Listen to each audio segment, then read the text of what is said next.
It was Right. fun. This is a piece that I named Easter, because it was on Easter Day that I wrote it, and it has a lot of whatever. It's not important. It's a piping steel cold morning, and my exposed knuckles ache like they've just been burnt on a stove against the wind. The taste of my first cigarette and coffee linger on my lips. The air is bright, and the sun betrays the weather. Betrays us, with its slanting glow reaching around Andersonville's blue and yellow water tower with a teasing embrace. I'm walking to work, juggling my coffee between hands, exchanging the stained cup back and forth to utilize at least one of my coat pockets. Still don't have gloves. Shit. Hats at the shop. Stupid. And so it goes. It's still too early for many people to start gathering around the many breakfast and brunch watering holes that our neighborhood is so famous for. A smattering of Morningsters clench themselves inward, away from the chill and from opposite glances of people coming in the other direction. This crap again? Still?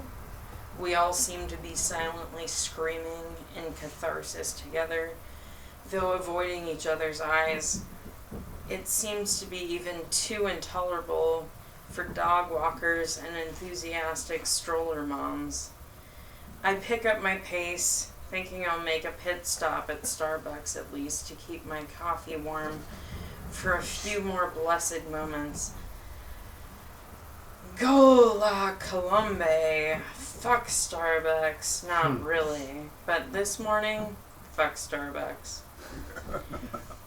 As I pass Farragut's, I notice a man walking a bike with tears in his eyes and approach him from the north. I also have tears in my eyes, accounting for the drifts of icy knives penetrating them.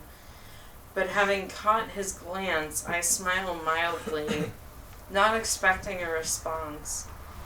He looks directly at me, and after a halted, sputtered second, half smiles back and stopping asks, "Can I tell you something?"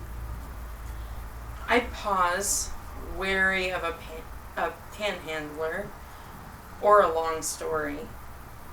I just want you to know that you should never stop doing what you just did. Smile at me.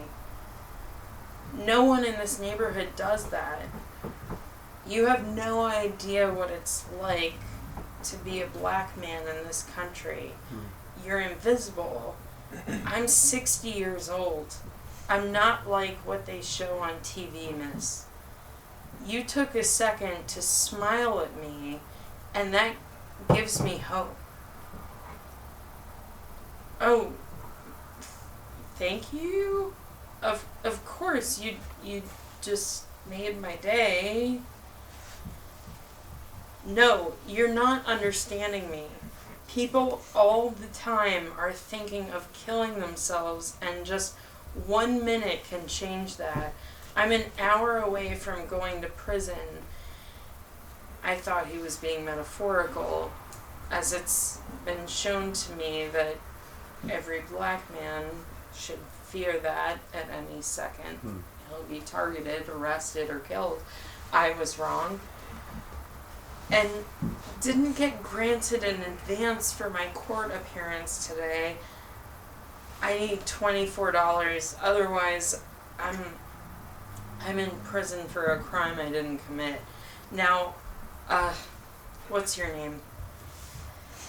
I'm Chelsea, sticking out my hand.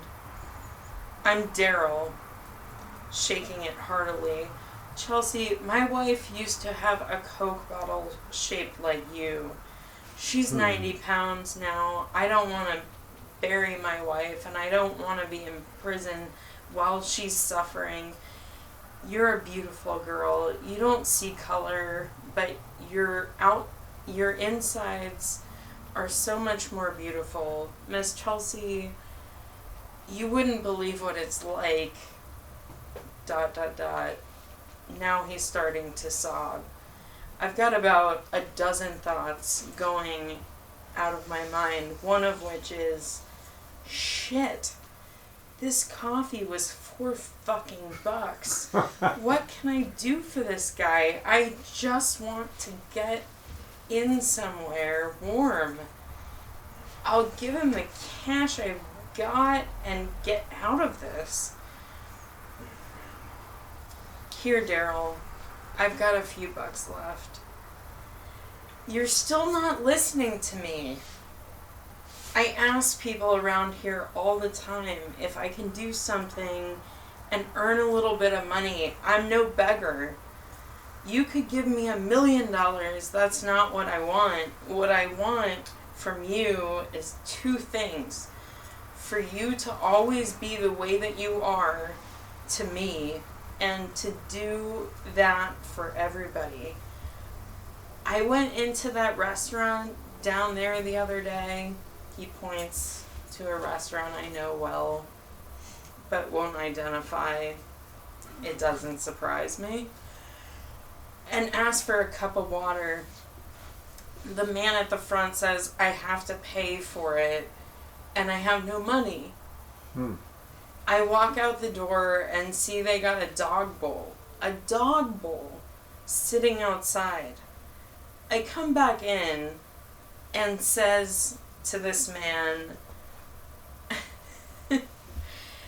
you're more willing to offer water to a dog than a human being?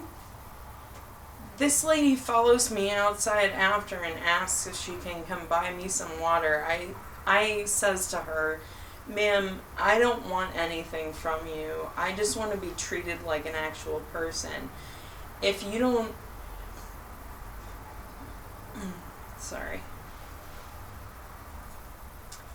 I just want to be treated like an actual person. If you fell over sick right here, I would help you. I'd wipe your butt if you needed it. He allows a fresh round of tears. Everyone walking by us just now sees you. They don't see me. I'm invisible. You have no idea. This is me. You're right. I don't. But can I have a hug? Gripping me tighter than I'd expected, we stand there holding each other for I'm not sure how long. He's been spitting here and there throughout his speech with his passion and tears and fury, and I'm not proud to say I was aware of his gooiness just a little bit. After breaking apart, I say awkwardly, let me go to the ATM. I'm just down the... Now we're talking. His laughter matches his sobs, and his nose starts to stream profusely. He hugs me again, taken slightly aback by his fervent statement that I could have offered him $1 million and he would have turned it down. The moment falters and it dawns on me that Daryl could just be a really great actor and I'm a fucking freezing chump. But I'm too deep in this now, and the dog bowl haunts me. It all haunts me. The police brutality, the grotesque racism that I'm sure Daryl and all those of color experience nearly every moment of every day of their lives. It's all just too much. So in the end, Daryl got his $24 and I got this morning and this story to me, and that's worth it.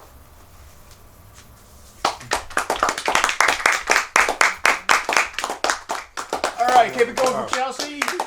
And like I say, support local businesses, buy some books, Yeah. go from there. So now, closing out the open mic, we've got our last performer.